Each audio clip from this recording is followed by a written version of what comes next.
सोना का रेट 2020 में के आसपास था 10 ग्राम का वैल्यू, और अभी यानी कि 2025 के आसपास में इसका 1,12,000 के आसपास इसका रेट चल रहा है 10 ग्राम का।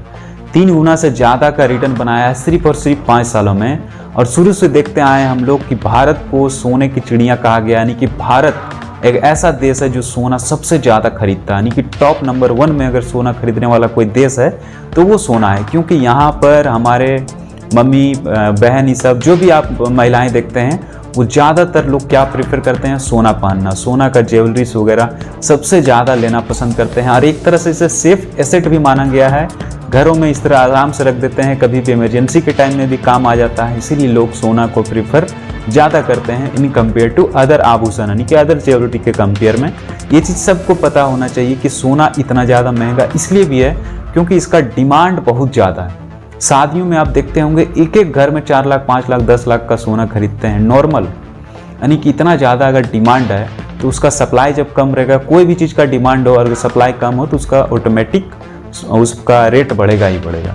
उसी प्रकार से इसमें स्टॉक मार्केट में भी अच्छा रिटर्न नहीं देने के कारण से, यानी बहुत ज़्यादा म्यूचुअल फंड सब भी निगेटिव में रिटर्न दे रहे हैं। निफ्टी 50 का भी हाल बहुत ख़राब है।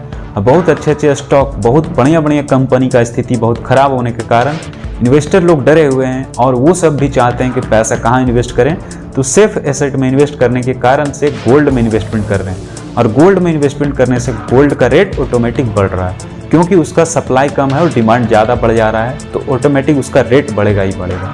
इसीलिए अगर आप सोना खरीदना चाहते हैं तो आप सोना को बेहिचक खरीद सकते हैं। लॉन्ग टाइम तक के लिए सोच के खरीदना होगा। शॉर्ट टाइम के लिए अगर आप खरीदिएगा तो आपको लॉस भी हो सकता है, क्योंकि अभी बहुत ज़्यादा सोना का रेट एक तरह से पूरा बढ़ा हुआ है, 1,12,000 के आसपास है। इतनी कि इतना हाई पीक कभी भी टच नहीं किया था, इतना ज़्यादा गोल्ड का रेट। तो अगर आप लॉन्ग टाइम ओरिएंटेड हैं, लंबे समय के लिए इन्वेस्ट कर रहे हैं तो आप गोल्ड में इन्वेस्ट करें। शॉर्ट टाइम के लिए आपका एफडी वगैरह ही ठीक है, लेकिन दूसरा बात ये भी है कि एफडी में भी ज़्यादा इंटरेस्ट नहीं देने के कारण से लोग अब एफडी भी करवाने से बेहतर समझते हैं कि हम सोना ही क्यों ना खरीद लें। क्योंकि आजकल हर कोई एजुकेटेड हो रहा है, हर कोई समझ रहा है कि सेफ एसेट क्या है जहाँ पर अच्छा खासा रिटर्न हमको मिल सके। तो इसीलिए लोग गोल्ड में इन्वेस्टमेंट करना ज़्यादा प्रीफर कर रहे हैं। और गोल्ड का सप्लाई इसलिए भी ज़्यादा बढ़ रहा है क्योंकि देख रहे हैं आजकल इलेक्ट्रॉनिक गैजेट्स ज़्यादा निकल रहे हैं, उसमें बहुत ज़्यादा गोल्ड का यूज हो रहा है। गोल्ड का यूज इसलिए किया जा रहा है क्योंकि कनेक्टिविटी बहुत अच्छा होता है, फास्ट कनेक्टिविटी होने के कारण से वहाँ पर भी गोल्ड का सप्लाई ज़्यादा हो रहा है। वैसे चीज़ों में भी डिमांड बढ़ने के कारण से गोल्ड का रेट बढ़ते जा रहा है। तो सोना खरीदना एक तरह से बहुत ही बेस्ट ऑप्शन हो सकता है, क्योंकि इसने बहुत अच्छा रिटर्न बना के दे रहा है और ये डिमांड वाला चीज़ है।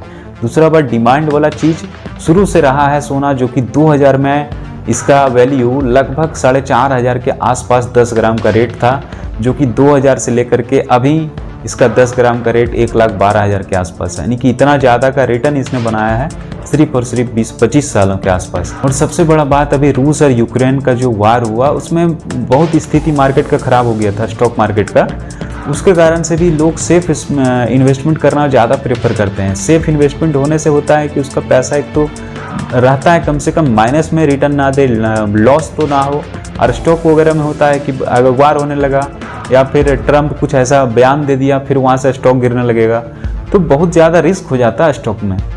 और गोल्ड में इन्वेस्ट करना बहुत तरह सेफ माना जाता है, इसलिए गोल्ड का रेट बहुत ज़्यादा बढ़ते जा रहा है। इन्वेस्टमेंट मात्र 4 चीज़ है ही ऐसा है, एक तरह से स्टॉक मार्केट है, गोल्ड है, एफडी है, या फिर आप रियल एस्टेट ज़मीन वगैरह में इन्वेस्टमेंट कर सकते हैं। तो इन्वेस्टमेंट के लिए 4 ऑप्शन है और 4 ऑप्शन में भी अब सबसे अच्छा ऑप्शन लोग गोल्ड को ही देख रहे हैं, क्योंकि इसका डिमांड बढ़ते जा रहा है। क्योंकि दूसरा सबसे बड़ा बात, डॉलर का प्राइस वीक हो रहा है, यानी कि डॉलर खुद वीक हो रहा है। तो डॉलर वीक हो रहा है तो गोल्ड जो है वो डॉलर में ही ट्रेड होता है, और डॉलर में ट्रेड होने के कारण से इसका रेट ऑटोमेटिक बढ़ रहा है, क्योंकि डॉलर वीक हो रहा है। और दूसरा बात, सेंट्रल बैंक के पास भी बहुत ज़्यादा पैसा आने के कारण से महंगाई बढ़ रहा है, और महंगाई बढ़ने के कारण से गोल्ड में इन्वेस्टमेंट हो रहा है, जिसके कारण से गोल्ड का रेट अच्छा खासा इंक्रीज हो रहा है। तो अगर आप गोल्ड में इन्वेस्ट करना चाहते हैं तो आपको लंबे समय तक बने रहना होगा, क्योंकि अभी गोल्ड बहुत ज़्यादा बढ़ा हुआ है, बहुत ज़्यादा बढ़ा हुआ है।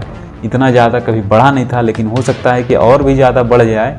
तो आप थोड़ा थोड़ा अमाउंट करके अगर आप इन्वेस्टमेंट करते रहते हैं तो आपको अच्छा खासा रिटर्न मिल सकता है लॉन्ग टाइम में। लेकिन एक ही बार में ज़्यादा इन्वेस्ट ना करते हैं गोल्ड में, क्योंकि अभी बहुत ज़्यादा इसका प्राइस बढ़ चुका है। तो हो सकता है कि प्राइस थोड़ा बहुत डाउन हो, और डाउन होने का संभावना दीपावली के बाद ही है। डाउन होने की संभावना उससे पहले तो नहीं लग रहा है। तो दीपावली तक और भी ज़्यादा अप हो सकता है, लेकिन उसके बाद उम्मीद है कि थोड़ा बहुत कम होना चाहिए। तो उसके हिसाब से आप इन्वेस्टमेंट करें, थोड़ा थोड़ा अमाउंट करके इन्वेस्ट करें, तो आपके लिए बहुत ही बेहतर साबित होगा गोल्ड में इन्वेस्ट करना।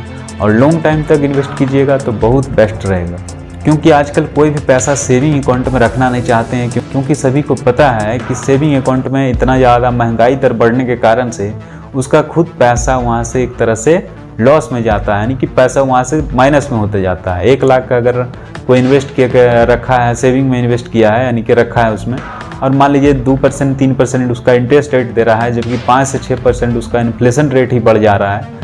तो इन्फ्लेशन रेट ही जब 5 से 6% बढ़ जा रहा है, तो वो लोग सेविंग में क्यों रखे पैसा, क्यों ना उसको सेफ एसेट में इन्वेस्ट किया जाए। तो इसीलिए गोल्ड का रेट बहुत ज़्यादा बढ़ते जा रहा है, और आईफोन 17 का भी आप दाम देख रहे हैं कि गोल्ड से भी ज़्यादा महंगा होते जा रहा है। इससे अच्छा है कि गोल्ड और भी ज़्यादा कहीं महंगा ना हो जाए, इसीलिए थोड़ा बहुत अमाउंट करके इन्वेस्ट करते रहने। और दूसरा सबसे बड़ी बात कि गोल्ड में टैक्सेस भी एक तरह से कम है, यानी कि 3% का GST लेती है सरकार मात्र गोल्ड से, और उसमें मेकिंग चार्ज अगर कोई बनवाता है तो उसमें 5% लगता है GST।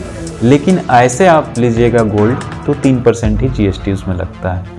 और इसमें इंपोर्ट ड्यूटी, जो बाहर से जब इंपोर्ट होकर आता है सोना, तो उसमें 12.5% का इंपोर्ट ड्यूटी चार्ज लगता है, जो कि सोना में ऐड हो जाता है। उसके कारण से भी सोना का रेट बढ़ रहा है, और लॉन्ग टाइम में और भी अच्छा खासा रिटर्न दे सकता है। तो अगर आपको ये वीडियो अच्छा लगा होगा तो प्लीज़ वीडियो को लाइक और चैनल को सब्सक्राइब करके बेल आइकन जरूर ऑन करें, या फिर फेसबुक में देख रहे हैं तो फॉलो जरूर करें।